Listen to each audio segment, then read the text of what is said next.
इराणवर अण्वस्त्र हल्ल्याचाही कट आहे का किंवा अशी तयारी यूएसकडनं अमेरिकेकडनं केली जाते का? युनायटेड नेशन्स संयुक्त राष्ट्रांच्या राजनैतिक अधिकाऱ्याला तसं वाटतंय. संयुक्त राष्ट्रांमध्ये न्यूयॉर्क, जिनिव्हा आणि व्हिएना इथं प्रमुख मुख्य प्रतिनिधी म्हणून कार्यरत असलेल्या मोहम्मद सफा यांनी आपल्या पदाचा राजीनामा दिलाय. सफा यांनी आपल्या राजीनामा पत्रातून गंभीर इशारा दिलाय.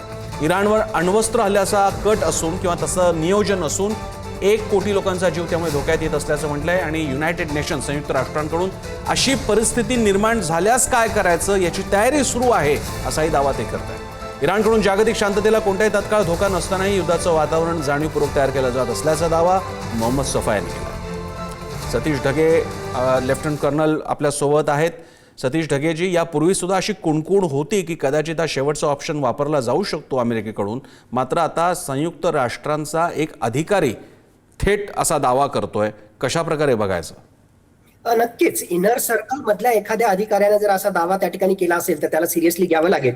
आणि मुळातच डोनाल्ड ट्रम्प सारखं विक्षिप्त नेतृत्व ज्यावेळेस आज जगामधले महत्वाचे निर्णय घेत आहे तर त्या अनुषंगाने सगळ्याच पॉसिबिलिटीज ज्या आहेत त्या थेरॉटिकली अवेलेबल असतात. आणि त्यातला एक ऑप्शन म्हणजे अमेरिका या स्तरापर्यंत सुद्धा थेरॉटिकली जाऊ शकतो. खरोखरच डोनाल्ड ट्रम्प तो निर्णय त्या ठिकाणी घेईल का हा प्रश्न वेगळा, पण मी म्हणतो फक्त अमेरिकाच नाही, दोन्ही बाजूनं इराणच्या बाजूनं सुद्धा आज घडीला त्यांच्याकडे न्यूक्लिअर वेपन्स जरी नसले तरी त्यांच्याकडे उपलब्ध असणारं जे संवर्धन केलेलं युरॅनियम आहे त्या युरॅनियमचा मोठ्या प्रमाणामध्ये वापर करून डर्टी बॉम्ब ते त्या ठिकाणी बनवू शकतात. आणि अशा डर्टी बॉम्बचा वापर जर इराणनं केला तर त्यातून जे रेडिएशन पसरणार आहे हवेच्या माध्यमातून, त्याचबरोबर पाणी, जमीन यातून सुद्धा जे आहे मोठ्या प्रमाणामध्ये नुकसान होऊ शकतं. तर दुसऱ्या बाजूला अमेरिका हा अण्वस्त्रधारी देश त्या ठिकाणी आहेच. डोनाल्ड ट्रम्प सारखं विक्षिप्त नेतृत्व त्या ठिकाणी त्याच्यात आहे आणि कुठल्याही स्तराला आपलं उद्दिष्ट हासिल करण्यासाठी कुठल्याही स्तराला जाण्याची तयारी डोनाल्ड ट्रम्प त्या ठिकाणी दाखवू शकतात. म्हणून थेरॉटिकल पॉसिबिलिटी मला ती सुद्धा वाटते. आणि ज्या वेळेस या ऑलरेडी थेरॉटिकल पॉसिबिलिटी असताना मोहम्मद सफा सारखा मागच्या 12 वर्षांपेक्षा सुद्धा जास्त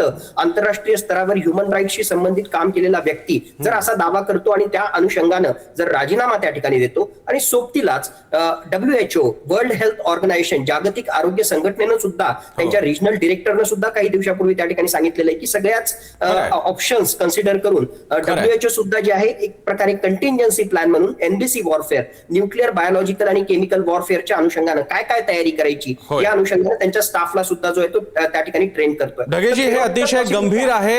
अशी जर का गोष्ट होणार असेल, होऊ नये, पण अशा प्रकारे विचार होत असेल तर साऊथ एशियन, कारण शेवटी न्यूक्लिअर वॉर काय तेवढ्या पुरता राहत नाही. हे सगळे वारे काही वाऱ्यांसाठी राजकीय सीमा नसतात. याचे कॉन्टॅमिनेशनचा मुद्दा आहे, वाऱ्याचा आणि समुद्राचा सुद्धा, हॉर्मुझच्या खाडीचा सुद्धा मुद्दा आहे. आपण नेमके सगळे कुठे चाललेलो आहोत या दिशेने विचार करण्याजोगी गोष्ट आहे. अपेक्षा आहे मोठ्या सत्ता या बाबतीत हस्तक्षेप करतील. धन्यवाद ढगेजी आपल्या सविस्तर विश्लेषणासाठी. दरम्यान इराणच्या खार्ग बेट, ज्या खार्ग बेटावरती इराणची मोठ्या प्रमाणात ऑइल रिफायनरीज आहे, ताबा मिळवण्याचे अमेरिकेने संकेत दिले. इराणचे तेल ताब्यात घेण्याची माझी इच्छा आहे, ट्रम्प यांनी हे विधान केलंय. राष्ट्राध्यक्ष डोनाल्ड ट्रम्प यांनी मुलाखतीत स्पष्टपणे सांगितलंय की त्यांना इराणमधील तेल संसाधन आपल्या ताब्यात हवेत. विशेषतः इराणचं मुख्य तेल निर्यात केंद्र असलेल्या खार्ग बेटांवर वॉशिंग्टन ताबा मिळू शकतं असे संकेत त्यांनी दिलेत. ट्रम्प म्हणाले की प्रामाणिकपणे सांगायचं तर इराणचं तेल ताब्यात घेणं ही माझी आवडती गोष्ट आहे. अमेरिकेतील काही लोक विचारतात की मी असं का करतोय, पण ते लोक मूर्ख आहेत. दरम्यान इराण आणि अमेरिका यांच्यातील तणाव शिगेला पोहोचला असून अमेरिका आता आखाती देशांमध्ये आपली लष्करी ताकद कित्येक पटीनं वाढवणार आहे. इराणवर जमिनीवरून हल्ला करण्याच्या शक्यतेच्या पार्श्वभूमीवर अमेरिकेनं आपली अत्याधुनिक युद्धनौका USS जॉर्ज बुश पश्चिम आशियाई क्षेत्रात तैनात केली आहे. या युद्धनौकेवरती अनेक डिस्ट्रॉयर आणि गायडेड मिसाईल्स आहेत. अमेरिकेनं ऑपरेशन एपिक फ्युरी अंतर्गत पश्चिम आशियात आपली ताकद वाढवली आहे. 2003च्या इराक युद्धानंतरची ही सर्वात मोठी लष्करी तैनाती असल्याचं मानलं जात आहे. त्यामुळे इराणवर मोठा हल्ला होण्याची शक्यता आहे. इराणचा इस्रायलच्या केमिकल प्लांटवरती सुद्धा हल्ला झाला आहे. केमिकल प्लांटवर हल्ल्यामुळे कारखान्यात आग लागली आहे. परिसरात विषारी वायू गळतीचा धोका निर्माण झाला आहे. लोकांनी घरातच राहण्याचे आणि खिडक्या बंद ठेवण्याचे आदेश देण्यात आले. इराणनं दक्षिण इस्रायलमधील एका रासायनिक कारखान्यावर क्षेपणास्त्र हल्ला केला, त्यामुळे कारखान्यात भीषण आग लागली आहे. परिसरात विषारी वायू गळतीचा धोका निर्माण झाला आहे. व्यक्ती एक जखमीही झाली आहे आणि हल्ला बीर शेवा या शहरापासून सुमारे 9 किलोमीटर अंतरावर असलेल्या नियोतहोवाव औद्योगिक क्षेत्रात झाला आहे.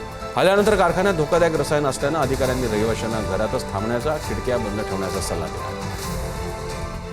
ट्रम्प विरोधात अमेरिकेत जोरदार निदर्शनं सध्या सुरू आहेत. नो किंग्स, राजे नकोत अशा प्रकारची रॅली आहे. 50 राज्यातील सुमारे 80 लाख लोक रस्त्यावरती आल्याचं मानलं जात आहे. इराणसोबत या सुरू असलेल्या युद्धाविरोधात अमेरिकन नागरिक आपल्या स्वतःच्या अध्यक्षांच्या विरोधात रस्त्यावर उतरलेत. अमेरिकेतही गगनाला पोहोचलेली महागाई आहे. डॉलरही फटका बसतोय. अमेरिकेतल्या सर्वसामान्य जनतेला हे सहन होणं शक्य होत नाहीये. राष्ट्राध्यक्ष ट्रम्प यांच्या विरोधात त्यामुळे अमेरिकेतील सामान्य जनतेचा उद्रेक पाहायला मिळतोय. अमेरिकेतील सर्व 50 राज्यांमध्ये 3,300 पेक्षा जास्त ठिकाणी करण्यात आलेल्या उग्र आंदोलनामुळे ट्रम्प सरकारवरील दबाव वाढलाय. अमेरिकेत सध्या ट्रम्प यांच्या विरोधात लोकांमध्ये मोठा असंतोष निर्माण झालाय. तेथील सर्वच 50 राज्यांमध्ये शनिवारी लाखो लोक रस्त्यावर उतरले. नो किंग्स म्हणजे आम्हाला कोणती राजेशाही नको, आम्हाला राजा नकोय किंवा राजासारखे वागणारे राष्ट्राध्यक्ष नको आहेत, अशा प्रकारे हे आंदोलन सुरू झालंय. या आंदोलनाच्या माध्यमातून संपूर्ण अमेरिकेत वेगवेगळ्या सभा होत आहेत आणि याच माध्यमातून ट्रम्प यांच्या विरोधात घोषणाबाजी करण्यात आली.